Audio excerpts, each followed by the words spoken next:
ರಾಜ್ಯ ಮಕ್ಕಳ ಹಕ್ಕುಗಳ ರಕ್ಷಣಾ ಆಯೋಗ ಮತ್ತು ಮಕ್ಕಳ ನಿರ್ದೇಶನಾಲಯದ ನಿರ್ದೇಶಕರು ಸೇರಿ ಮಗುವಿಗೆ ಮಗು ವೈದ್ಯರ ಪ್ರಕಾರ ಬಹಳಷ್ಟು ಆರೋಗ್ಯವಾಗಿದೆ, ಆರೋಗ್ಯಪೂರ್ಣವಾಗಿ ಇದೆ. ಮಗುವಿನ ಬಗ್ಗೆ ಯಾವುದೇ ರೀತಿ ಸಮಸ್ಯೆ ಇಲ್ಲ. ಅದೇ ರೀತಿಯಾಗಿ ಇವತ್ತಿನ ದಿವಸ ನಮ್ಮ ದೇಶ ಅತ್ಯಂತ ಮುಂದುವರೆದ ದೇಶ. ಚಂದ್ರಯಾನದಲ್ಲಿ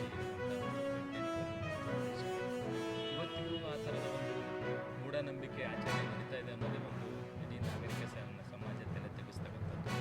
ಹೀಗಾಗಿ ಈ ಘಟನೆ ಬಹಳಷ್ಟು ಇಡೀ ಒಂದು ಮಾನವ ಕುಲಕ್ಕೆ ಒಂದು ಮನ ಕುಲುಕುವಂಥ ಘಟನೆ ಅಂತೇಳಿ ಹೇಳಿಕೆ ಆಯೋಗ ಕಳವಳ ವ್ಯಕ್ತಪಡಿಸ್ತಾ ಇದೆ.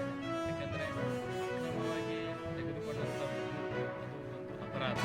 ಅದೇ ರೀತಿ ಬಲು ಪಶಿ ಮಾಡ್ತಕ್ಕಂಥದ್ದು, ಬಲಿ ಕೊಡ್ತಕ್ಕಂಥದ್ದು ಅದನ್ನು ಸಹಿತ ಒಂದು ಅಕ್ಷಮ ಅಪರಾಧ. ಜೊತೆಗೆ ಇವತ್ತಿಗೂ ಈ ಥರದ ಮೂಢನಂಬಿಕೆ ಆಚರಣೆ ಜನರ ಮನಸ್ಸಲ್ಲಿದೆ ಅಲ್ಲ, ಇದು ಬಹಳಷ್ಟು ಇಡೀ ಸಮಾಜಕ್ಕೆ ಒಂದು ಬೇಸರದ ಸಂಗತಿ ಆಗ್ತಾ ಇದೆ. ಹೀಗಾಗಿ ಇದನ್ನು ರಾಜ್ಯ ಮಕ್ಕಳ ಹಕ್ಕುಗಳ ಆಯೋಗ ಮತ್ತು ಮಕ್ಕಳ ನಿರ್ದೇಶನಾಲಯ ಬಹಳ ಗಂಭೀರವಾಗಿ ತೆಗೆದುಕೊಂಡಿದೆ.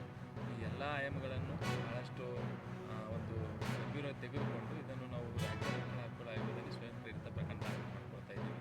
ಕೋಲಾರಿಂದ ಯಾವ ವ್ಯಕ್ತಿ ಈ ಮಗು ಮಾರಾಟ ಮಧ್ಯಸ್ಥಿಕೆ ವಹಿಸಿದಂಥದ್ದು, ಪಡ್ಕೊಂಡದ್ದು, ಇದು ಒಟ್ಟಾರೆಯಾಗಿ ಅಕ್ರಮ ದತ್ತು ಪಡೆದುಕೊಂಡಂಥದ್ದು. ಹೀಗಾಗಿ ನಾನು ಕೋಲಾರ ಎಸ್ ಪಿ ಅವರಿಗೆ ಈಗ ಮಾತನಾಡ್ತಾ ಇದ್ದೀನಿ. ಈಗ ಮಾತನಾಡಿ ಯಾವ ಕಾರಣಕ್ಕಾಗಿ ಆ ಮಗು ಮಾರಾಟ ಮಾಡಿದ್ರು, ಯಾವ ಉದ್ದೇಶಕ್ಕಾಗಿ ಮಾಡಿದರು, ಮತ್ತು ಇವರು ಈ ಥರದ ಒಂದು ಮಗು ತಮಗೆ ಒಂದು ಗಂಡು ಮಗು ಇಲ್ಲ ಅಂತಕ್ಕಂಥದ್ದು ಸಹಿತ ಅವ್ರು ಹೇಳಿದ್ದಾರೆ. ಜೊತೆಗೆ ತನ್ನಂಥ ಮಗುವಿಗೆ ಈ ಥರ ಒಂದು ಬಲಿ ಕೊಡ್ತಕ್ಕಂಥದ್ದು ಇದು ಸಮಾಜ ಒಪ್ಪಲ್ಲ. ಹೀಗಾಗಿ ಈ ನಮ್ಮ ಮುಖಾಂತರ, ತಮ್ಮ ಮಾಧ್ಯಮಗಳ ಮುಖಾಂತರ ಇಲ್ಲಿನ ಎಸ್ ಪಿ ಅವರಿಗೆ ಹೇಳೋಕ್ಕೆ ಇಚ್ಛೆಪಡ್ತಾ ಇದ್ದೀನಿ. ಇದು 3 ಆಯಾಮಗಳಲ್ಲಿ ತನಿಖೆ ಮಾಡಬೇಕಾಗಿದೆ. ಒಂದು ಅಕ್ರಮವಾಗಿ ತೆಗೆದುಕೊಂಡಂಥದ್ದು ದತ್ತು, ಅದ್ರ ಬಗ್ಗೆ, ಆಮೇಲೆ ಬಲಿ ಕೊಡ್ತಕ್ಕಂಥದ್ರ ಬಗ್ಗೆ ಶಂಕೆ, ಆಮೇಲೆ ಮೂಢನಂಬಿಕೆ ಆಚರಣೆ. ಈ 3 ಆಯಾಮಗಳಲ್ಲಿ ಪೊಲೀಸ್